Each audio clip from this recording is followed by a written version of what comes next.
Hello student, आज का जो टॉपिक है स्टूडेंट, परमेय संख्या को संख्या रेखा पर स्थापित कीजिए। तो जब आपको टास्क समझ में आ जाएगा करना क्या है, तो परमेय संख्या को संख्या रेखा पर स्थापित कर सकते हैं। तो आपको मैं यह भी बता दूं स्टूडेंट, संख्या रेखा का रेंज पता होना चाहिए। रेंज का मतलब होता है फैलाव, कहां से कहां तक संख्या रेखा है। जब आप जान जाओगे संख्या रेखा के बारे में, तो परमेय संख्या को संख्या रेखा पर तो स्थापित ही करना है, कुछ नहीं है, बहुत ही आसान है। तो मैं आपको बता दूं स्टूडेंट, यही संख्या रेखा है। जीरो के जब देखो, जीरो मीन्स क्या, ये बिंदु ओ है। बिंदु ओ के जब राइट साइड में जाएंगे, बिंदु ए के क्या है, दक्षिण दिशा, और ये वाम दिशा, यानी बिंदु ओ के दाहिनी तरफ जाएंगे। बिंदु ओ के दाहिनी तरफ जाएंगे तो धन संख्या मिलेगा, अब बिंदु ओ के बाईं तरफ जाएंगे तो ऋण संख्या मिलेगा। ये बात आपको पता होना चाहिए, ठीक है। और ये भी मालूम होना चाहिए कि ये 1 2 3 और ये -1 -2 -3, इन सभी संख्याओं का ये संग्रह होता है, और इसमें दशमलव संख्या भी होता है, ठीक है। इन सभी संख्याओं का संग्रह होता है और दशमलव संख्या भी होता है, ठीक है। तो संख्या रेखा के बारे में मैं आपको बता दिया कि संख्या रेखा एक प्रकार की बहुत सारी रेखा होता है, उन सभी संख्याओं का उसी रेखा पर संग्रह होता है। अगर रेखा पर एक बिंदु ओ लेते हैं जिसका वैल्यू 0 है, तो बिंदु ओ के दाईं तरफ धन संख्या मिलेगा और बिंदु ओ के बाईं तरफ ऋण संख्या मिलेगा, ठीक है। तो बिंदु ओ के दाईं तरफ यानी ये धन संख्या, बाईं तरफ ये ऋण संख्या, ठीक है। देखो मैं लिखा भी हूं। अब इन संख्या के बीच में, इन संख्या के गैपिंग में दशमलव संख्या मिलेंगे। तो जो संख्या रेखा होता है, पूर्णांक, दशमलवांक, अपरमेय संख्या, परमेय संख्या का यह संग्रह होता है, जिसको संख्या रेखा कहते हैं, ठीक है। अब बात करते हैं स्टूडेंट, अब देखो, अब हमको इस परमेय संख्या को संख्या रेखा पर दर्शाना है, तो कुछ नहीं करेंगे, आप एक संख्या रेखा लेंगे। तो चलो अब इसकी थियरी लिखते हैं, ठीक है ना। तो जब आप संख्या रेखा का रेंज समझ जाओगे तो कुछ नहीं है, आसानी से आप समझ जाओगे। देखो यहां लिखेंगे सॉल्यूशन। सबसे पहले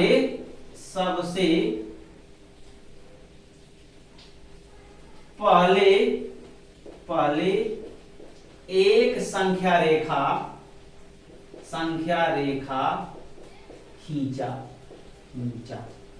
तो संख्या रेखा खींच लो, जिस पर बिंदु ओ लिया, ओ का मान 0 है, ओ का मान 0 है। 0 ओ के दाईं तरफ,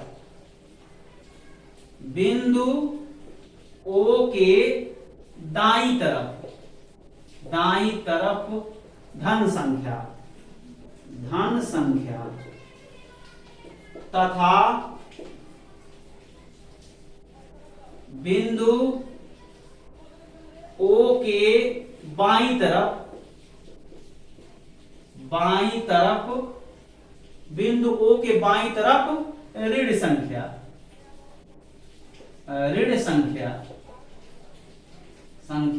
है, ठीक है स्टूडेंट। तो ये रटने की चीजें नहीं है, संख्या रेखा का जो फैलाव होता है वही मैं लिखा हूं। आप इसको सिंबल में भी लिख सकते हो। सिंबल में क्या, एक मैं संख्या रेखा लिया, देखो मैंने एक संख्या रेखा लिया, ठीक है। और इस संख्या रेखा पर एक हमने क्या किया, एक बिंदु लिया O, जिसका वैल्यू 0 है, ठीक है। एक बिंदु लिया O जिसका वैल्यू क्या है, 0, और O के दाहिने तरफ, देखो यहां खड़े दाहिना यही ना है, धन संख्या होगा और बाईं तरफ ऋण संख्या होगा। तो आप यहां पर इंडिकेट कर लो, मान लो ये 1 है, 2 है, 3 है। यहां से देखो ये -1 है, -2 है, -3 है। ठीक है, ये चीज है, ये संख्या रेखा है। समझ में आया? अब इस संख्या रेखा पर इस परमेय संख्या को स्थापित कर देना है। क्या करना है? स्थापित करना है। तो स्टूडेंट देखो, ये थोड़ा मैं बड़ा बना रहा हूं जिससे आप लोग देख सको। तो मैं क्या किया, इतने को मैं 1 मान रहा हूं। ठीक है, इतने को 1 मान रहा हूं, इसको छोड़ो। और ये जो है -1 है, इसको छोड़ो। ऐसे थोड़ा अच्छा दिखेगा, थोड़ा बड़ा कर दे रहा हूं जिससे आप लोग देख सको। अगर यहीं पर 1 कर दूं तो जब मैं स्थापित करूंगा बहुत छोटा होगा, आप लोगों को देखने में प्रॉब्लम होगा। ठीक है, थोड़ा मैं बड़ा कर दिया। मैं मान लिया कि 0 के राइट साइड में 1 है। अब देखो स्टूडेंट, 2/3 इसका एक्चुअल मान बताओ क्या है? 2/3 का 2/3 का एक्चुअल मान क्या है? आप तो भली बात जानते हो, 0.666 यही आएगा ना। अर्थात अप्रोक्सीमेट देखो 0.67 हो गया। ठीक है, और पुनः अप्रोक्सीमेट लिया जाए 0.7 आ गया। अब बताओ स्टूडेंट, ये 0.7 1 के लेफ्ट में आएगा कि राइट में आएगा? यही सोचना है। अगर 1 के जस्ट राइट में जाओगे आप तो 1 से ग्रेटर नंबर मिल जाएगा, और आपको क्या करना है? 1 से लेस नंबर लोकेट करना है। अब देखो, आपको पता होना चाहिए 0.7 लेस देन 1 होता है ना, होता है। तो 0.7 1 से छोटा है, तो इसका मतलब यही हुआ ना कि 0.7 1 के लेफ्ट साइड में होगा। ठीक है, ये संख्या 1 के लेफ्ट साइड में होगा। आया समझ में? यही करना है।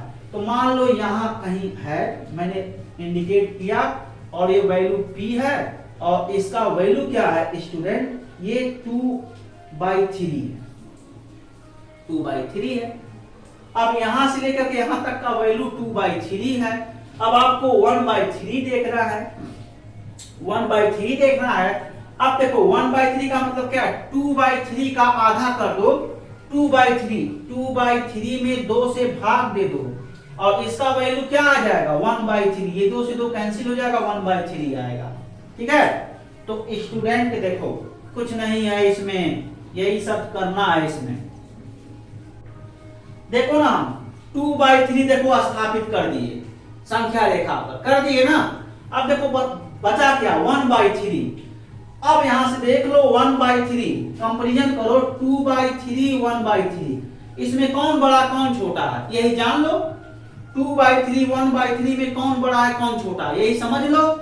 तो स्टूडेंट आपको पता होना चाहिए 1/3 लेस देन 2/3।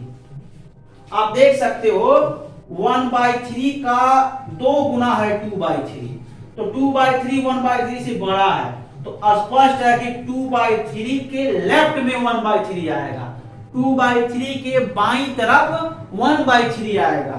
तो यहाँ पर अब देखो उसका सिचुएशन क्या होगा, आपको पता होना चाहिए स्टूडेंट, जब 1/3 का 2 गुना कर रहे हैं 2/3 आ रहा है। देखो ना, 1/3 का 2 गुना करो तो 2/3 आ गया। अब 2/3 का आधा कर दो तो 1/3 आएगा, समझ रहे हो ना। 2/3 का आधा कर दो तो 1/3 आएगा, अर्थात इस डिस्टेंस का आधा जो पोर्शन होगा, आधा, ये कितना हो जाएगा? 1/3 होगा। ठीक है, अगर मान लो इसको हम a से डिनोट करें तो संख्या रेखा पर जो बिंदु आप 0 के राइट साइड में आप पाए हो ना, वही बिंदु 0 के लेफ्ट साइड भी होता है। ठीक है, तो ये आपका हो जाएगा स्टूडेंट, ये आपका यहां हो जाएगा p' और ये -2/3, और जस्ट इसके जो है इधर ये हो गया आपका a' -1/3।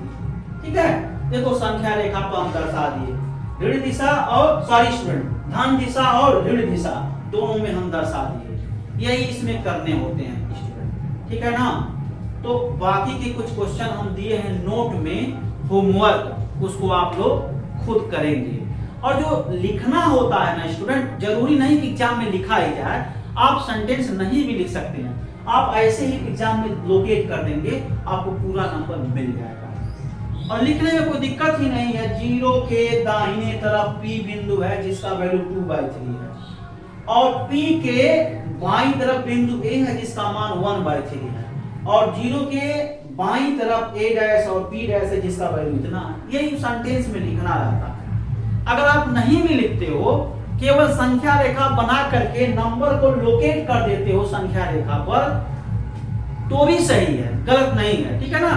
तो आप जो है स्टूडेंट, होमवर्क में मैं जो दिया हूं क्वेश्चन, होमवर्क में हम 1-2 क्वेश्चन दिए हैं कि उस परिमेय संख्या को संख्या रेखा पर दर्शाओ, तो आप जो है होमवर्क जरूर करिएगा, ठीक है ना। Okay student, thank you.